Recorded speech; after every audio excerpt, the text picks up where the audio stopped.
मैं मर चुका था, लेकिन मुझे इसका एहसास 17 मिनट बाद हुआ। पहले 17 मिनट सब कुछ बिल्कुल सामान्य लगा। मैं अपने ही कमरे में खड़ा था, सब कुछ वैसा ही था, दीवारें, पंखा, खिड़की, बिस्तर। लेकिन फिर कुछ अजीब होने लगा। अचानक मेरी माँ की चीख सुनाई दी, ऐसी चीख जो दिल चीर दे। मैं भागकर कमरे के अंदर गया और जो मैंने देखा उसने मेरी पूरी दुनिया खत्म कर दी। बिस्तर पर मैं खुद लेटा हुआ था, मेरी आंखें बंद थीं, शरीर बिल्कुल शांत और चारों तरफ लोग खड़े थे। कोई रो रहा था, कोई फोन पर किसी को खबर दे रहा था। मेरी माँ फर्श पर बैठी थी, बाल बिखरे हुए, और वो बार बार चिल्ला रही थी, उठ जा, प्लीज उठ जा। मैंने तुरंत अपने शरीर को छूने की कोशिश की, लेकिन मेरा हाथ उसके आर पार निकल गया। मैं जम गया। ये क्या हो रहा है? मैंने जोर से चिल्लाया, मैं यहाँ हूँ, मैं जिंदा हूँ। लेकिन कोई मुझे सुन नहीं पा रहा था। मेरी आवाज जैसे इस दुनिया से कट चुकी थी। मैंने अपने हाथों को देखा, वो ठोस नहीं थे, नीले, हल्के धुएं जैसे, पारदर्शी। मेरी सांसें तेज हो गईं, दिल अब धड़क ही नहीं रहा था। और तभी मेरे कंधे पर किसी ने हाथ रखा।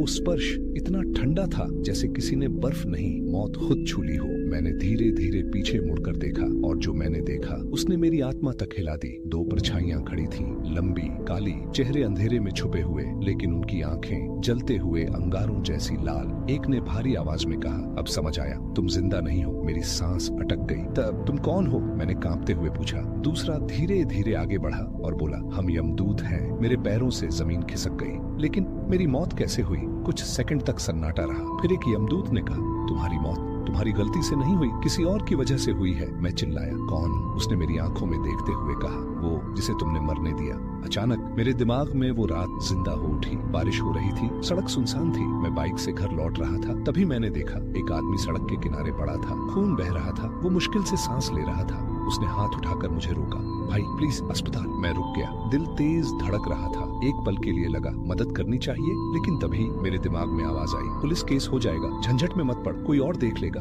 मैंने उसकी तरफ देखा, उसकी आंखों में डर था, उम्मीद थी, और मैंने नजर फेर ली और वहां से चला गया। अगर तुम रुक जाते, यमदूत बोला, तो आज तुम यहाँ नहीं होते। मैं टूट गया, मतलब मेरी मौत उसी की वजह से। यमदूत बोला, हर कर्म का फल तय है। तुमने उसकी जिंदगी को नजरअंदाज किया और उसी क्षण तुम्हारी मृत्यु लिख दी गई। अचानक मेरे चारों तरफ अंधेरा छा गया। मैंने खुद को एक लंबे सुनसान रास्ते पर पाया, जहाँ हर तरफ से आवाजें आ रही थी, चीखें, रोना, दर्द। मैंने देखा एक आदमी को आग में धकेला जा रहा था, वो चीख रहा था। दूसरी तरफ किसी को लोहे की जंजीरों से बांधकर घसीटा जा रहा था। कहीं कुत्ते एक आत्मा को नोच रहे थे। मैं कांप गया। ये क्या है?